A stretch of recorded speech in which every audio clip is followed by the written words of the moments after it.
مرحبا يا أصدقائي، اليوم سنذهب في رحلة عبر الزمن لنتعرف على معبد الكرنك، أحد أعظم المعابد التي بناها المصريون القدماء.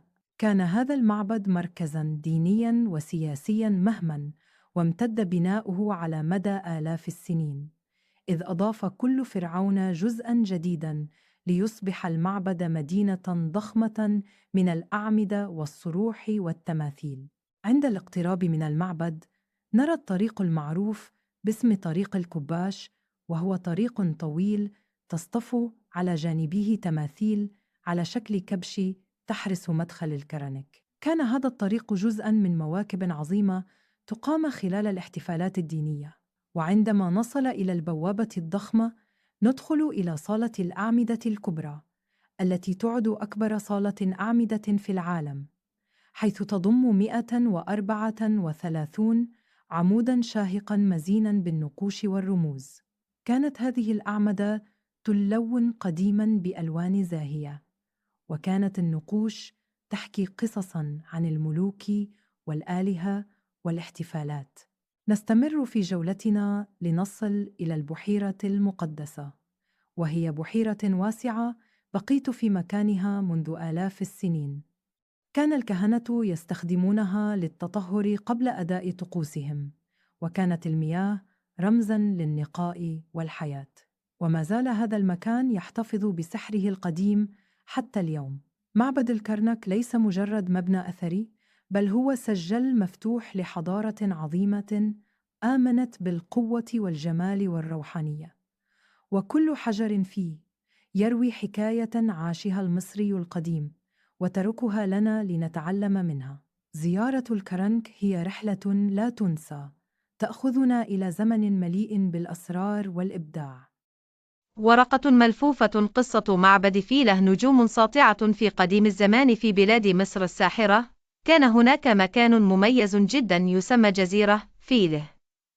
هذه الجزيرة كانت تقع في نهر النيل، حيث تتلألأ المياه من حولها. على هذه الجزيرة بني معبد رائع خصص للإلهة إيزيس، وهي إحدى الإلهات المهمة في المعتقدات المصرية القديمة. شروق الشمس. نجوم ساطعة. بدأت قصة المعبد منذ آلاف السنين، حول عام 690 قبل الميلاد، في فترة عندما كانت الإلهة إيزيس تعبد بشكل واسع في مصر. المعبد كان مكاناً مقدساً للمصريين القدماء الذين كانوا يزورونه لتقديم القرابين والدعاء من أجل الخصوبة والسلام والحماية. مبنى كلاسيكي. كان معبد فيلة يتميز بالتصاميم الهندسية الرائعة والنقوش الجدارية التي تسرد القصص والأساطير. كان هناك أيضاً أروقة وأعمدة ضخمة تضفي على المكان عظمة وفخامة، مما كان يجذب الكثير من الزوار والكهنة إلى الجزيرة. خريطة. مع مرور الزمن حدثت تغييرات كبيرة في مصر، تغيرت الديانات والثقافات، وتأثرت الأماكن التاريخية. أثناء بناء السد العالي في أسوان في منتصف القرن العشرين، أغمرت جزيرة فيلة بالمياه، وكانت هناك حملة عالمية لحماية المعابد الموجودة من الخطر.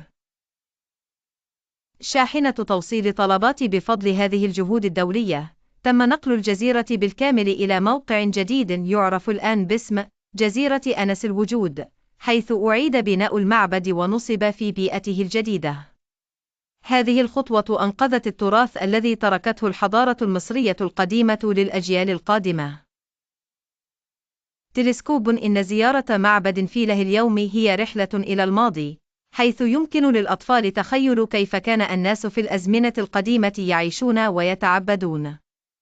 إنها قصة مكان مقدس وصمود ضد الزمن، تبقى لتروي للأجيال الجديدة قصة إيمان وتاريخ عظيم.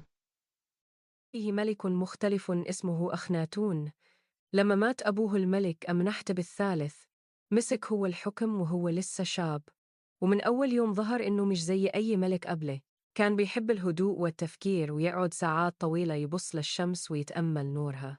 المصريين وقتها كانوا بيعبدوا آلهة كتير، لكن أخناتون كان شايف إن الإله الحقيقي واحد بس، وهو آتون اللي بيمثلوه قرص الشمس المضيء. علشان كده غير اسمه من أمنحتب الرابع إلى أخناتون، ومعناه اللي بيخدم آتون. وقرروا يعملوا خطوة كبيرة جدا تنسيب العاصمة القديمة، وبنى مدينة جديدة في الصحراء سماها أخت آتون، يعني أفق آتون، علشان تكون مكاناً لعبادة الإله الجديد. كانت المدينة واسعة ومليانة نور، ومعابدها من غير سقف علشان الشمس تنورها طول اليوم. وفي عهد أخناتون تغير الفن كمان.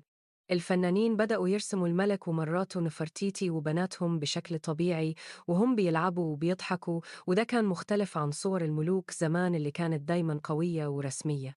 لكن التغيير الكبير عمل مشاكل، لأن أخناتون ركز على الدين الجديد ونسي الجيش والدولة، فضعفت مصر وبدأت بلاد كتير تطلب المساعدة ومحدش يرد.